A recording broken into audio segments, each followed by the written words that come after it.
Well, I think it's easier to change people's minds when people kind of like flying under the radar about you. You know what I'm saying? The thing is keeping that same level of competition week in and week out. You know what I'm saying? I guess now everybody probably knows, okay, Wisconsin's cornerbacks can play a little. You know what I'm saying? So it's gonna be up to them. Can they do the same thing this week against Iowa? Can they do the same thing in the weeks after Iowa? Every week, as a secondary and as a defensive unit, trying to get better. Trying to eliminate big plays and stop the run every week. And yesterday we just put a great show on.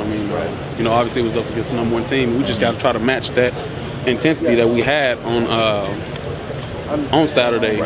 This week, try to put a game together just like we did last week.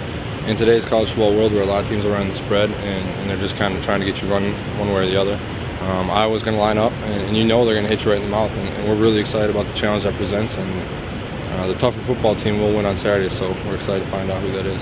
They're pretty good receivers. Every week you're going to go against pretty good receivers in the Big Ten. Every game. And plus with Ricky Stanzi having, being the kind of quarterback that he is, he's obviously going to make the receivers look great.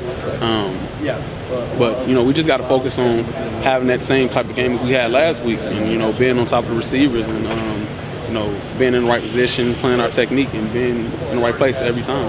Yeah, it's definitely a different style of offense. With Koulianos, he's a very good receiver. A speedy guy, number 7, big guy, throw the fade up to him a lot, and they definitely run different route concepts. But we've been practicing that all week, so we'll know how to cover that. So. Well, I'll probably say Koulianos is probably the only one that's comparable to the Ohio State wide receivers just because of his size. Yeah. But I think he runs routes way better. I'm not taking anything from the Ohio State guys. They run real good routes. But Koulianos been around for a while, man. The guy runs tremendous routes. He can catch the ball in traffic. He can catch the ball down the field. They're a very solid offense, and they can do a lot of things. But obviously, they're running the ball and their play action pass is their bread and butter. So we need to stop those two things, and we should be all right. To be honest with you, the secret weapon is Coach Ash in this whole mix, man. We could sit up here and talk about schemes and talk about the game plan, but the secret weapon is Chris Ash, man. He's doing a phenomenal job back there with our cornerbacks and back there with our safeties, man. And so, him coming over from Iowa State and what he had going over there, man,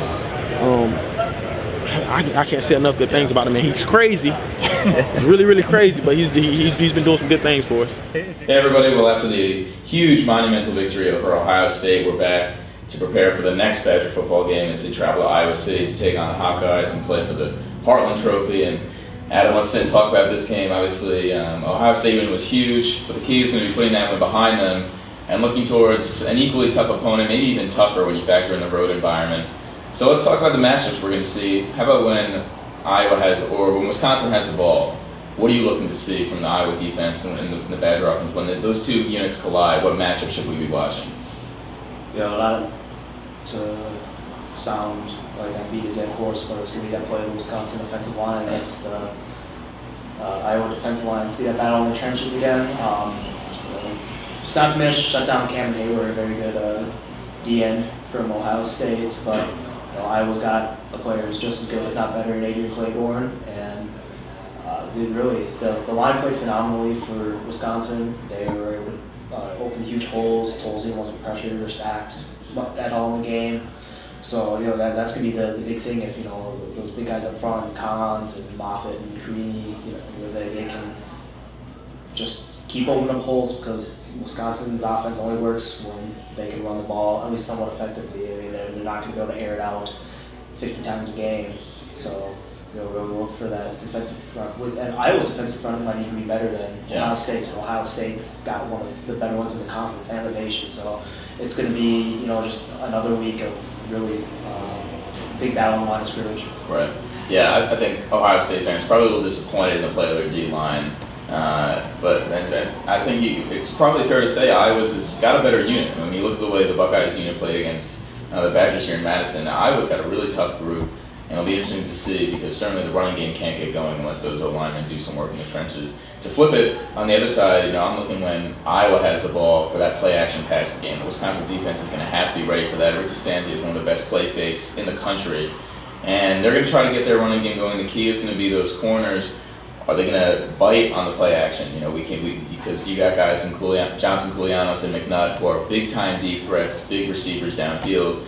So the thing to watch is in those certain shorts, those second and shorts, if Iowa pulls out the play action, will the secondary be ready to handle it? It's going to be something to watch because Stanzi's very good with that play action pass. And let's talk about this road environment they're going to, because the last one they were in East Lansing, a real tough road environment, things didn't go very well for the Badgers, and things haven't gone well in the past. Obviously, they get over the hump beating a ranked team in the conference by beating Ohio State. But you talk about heading to Iowa City, what kind of challenge is that going to be? And do you see the Badgers being able to kind of handle it 2 weeks in a row against good teams and now traveling on the road?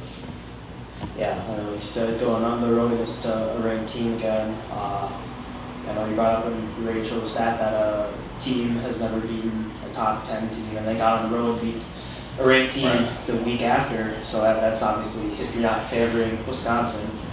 Besides the fact that Iowa's pretty much dominated the last couple of meetings between these two. They got killed. I don't remember what the score was, 30-something to 7 at Iowa City a couple of years ago. And you said a little bit getting over the hump, beating Ohio State. But that makes still just what, like 2-8 overall against ranked opponents. Still hasn't beaten one in the conference on the road. So you could argue Iowa's just as good, got better in some aspects team than Michigan State, and the environment will be even more hostile. So there are a lot of things working against the Badgers because it's so hard to take momentum from one week into another, let alone take it from a circus atmosphere like we had here in Madison last week, and then try to take it with you on the road. That's something that's really going to be a big challenge for. Yeah, and look, if the Badgers want to stay in this conference title race, this is a win they need to have. Talk about a team like Michigan State who's still undefeated in conference play, and then Iowa and Ohio State obviously getting their first loss from the Badgers. But if the Badgers drop 2 in conference, they're going to be relying on a lot of other teams to lose. And if they want to get back to the BCS, this is a game they're going to have. And look, a lot of people didn't think they could beat Ohio State. Certainly a lot of people don't think they can beat Iowa. It's going to be very tough. But after we saw what happened Saturday, I guess anything can happen. They haven't been ranked teams in 5 years under Bielema. Maybe they can get 2 in 2 weeks. Who knows? We'll find out. All right, well, we'll see how things play out Saturday.